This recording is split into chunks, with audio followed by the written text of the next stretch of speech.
Piers Van Hamburg, thanks for joining PropTech Carpool with SOHO. Great to be here. You've got an interesting story. 20 years ago you started in real estate.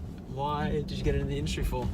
Look, I kind of fell into it. I actually went to a wedding and sat next to a real estate agent, and we just got on like a house on fire. I was 25 years old. Yep. And he said, you'd make a really good real estate agent.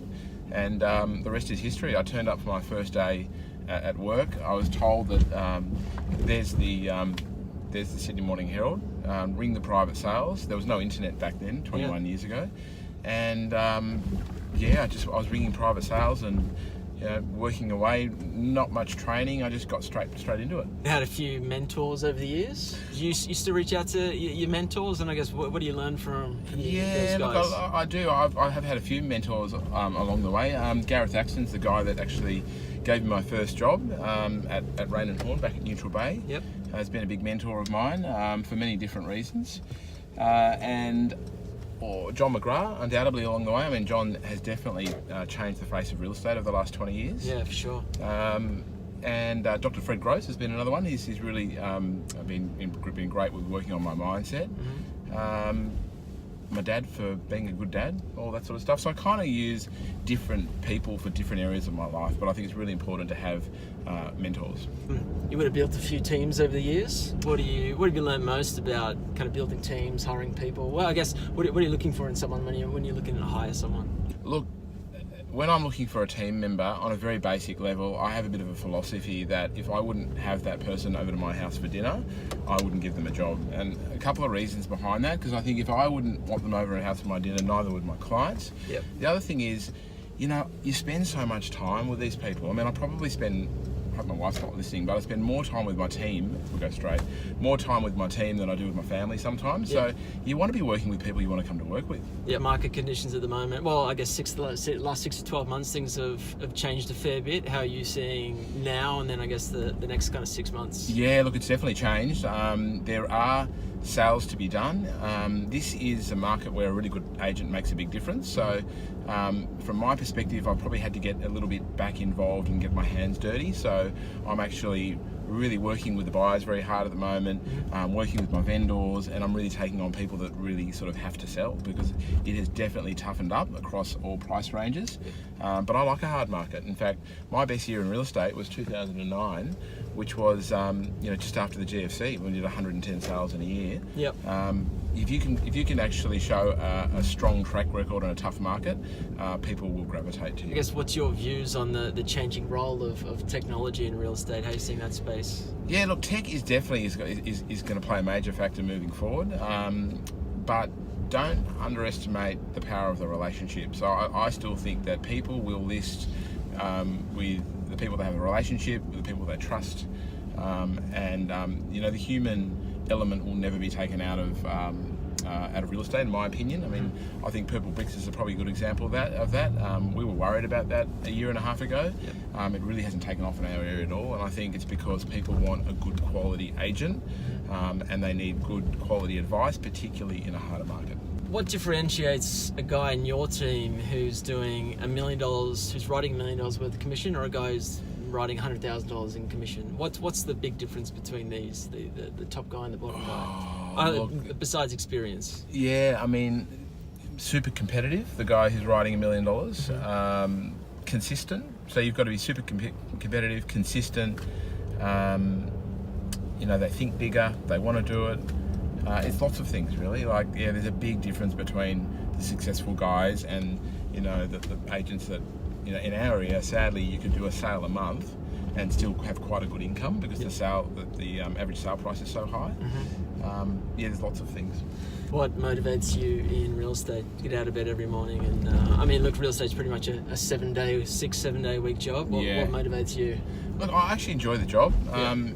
For me, it's not really about houses, it's about people. What motivates me is when I have a client that I sold, say, a one-bedroom apartment to 15-20 years ago, and then I've been that client's agent along the journey, so I've helped them through 3 or 4 transactions as they've sort of moved up the property ladder.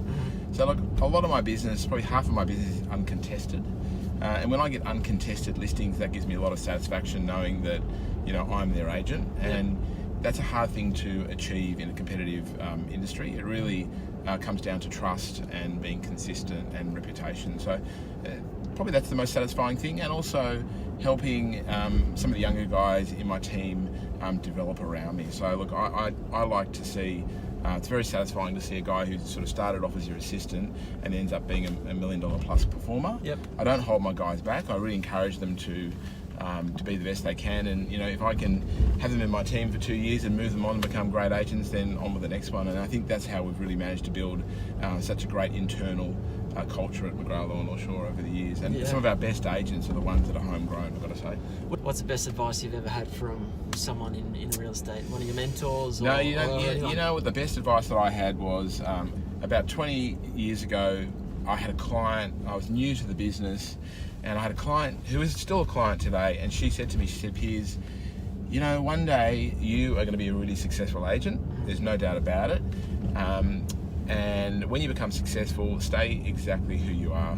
And what she meant by that, she said, stay humble, don't become arrogant, just keep being a nice person. Yep. And I've stuck by that. You know, I sort of see a lot of ego in this industry, and I see a lot of guys that get a little bit carried away with themselves. Yep. And I think it's kind of unattractive. And so I just try and stay really down to earth. Yep. Is probably really good advice. John McGrath, you mentioned before, is one of your mentors. I guess, what do you pick up from John McGrath over the years? John McGrath, I would say the biggest things, I would say standards. Mm-hmm. He is very standards driven, and I've actually had a couple of appointments where I've had an appointment with John. Yep. And you come out of the appointment and you think you've gone all right, and John is like, where do you think you can improve on that? Yep. And he kind of really gives you a hard time. You know, Piers, you didn't know the land size of that property, and you didn't know the one that sold around the corner. So John, if you ever do an appointment with John, just make sure you do so much research before the appointment. Yep. Because if you get caught not knowing the answer to something and not being the area specialist, John would let you know. And that's a good thing. You know, he's got high standards, and he's brought high standards to an industry which, to be honest with you, needed a lot of work, you know, and it has improved, I think, and John's one of the reasons why. I guess you could have chosen a few different agencies to go to, you know, after a few years in the industry. What was the big attraction to John McGrath's? The honest answer is I was a single man when I began at McGrath, when I started at McGrath's, and there were so many pretty girls. Okay. And I just seriously joined because there was like hot chicks everywhere. Yep. So that was one of the reasons.